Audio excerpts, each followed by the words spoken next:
আমরা বলবো, এ বাবা আবুল বাশার, আদম আলাইহিস সালাম, আপনি আমাদের বাবা, আপনি দুনিয়ার প্রথম মানুষ, আপনার দরবারে আমরা এসেছি, আমাদের জন্য একটু সুপারিশ করেন।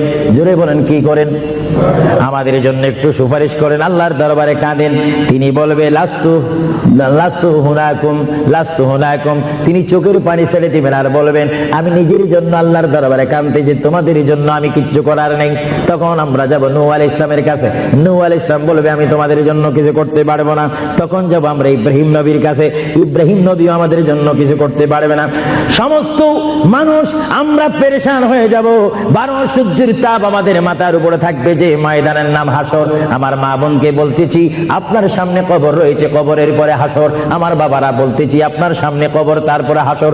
ওই হাসরের ময়দানের জন্য প্রস্তুতি হন। সমস্ত নবীরা বলবে, লাস্তু হুনাকুম, আমাদের কোনো ক্ষমতা নাই তোমাদেরকে সুপারিশ করার জন্য। আমরা আল্লাহর দরবারে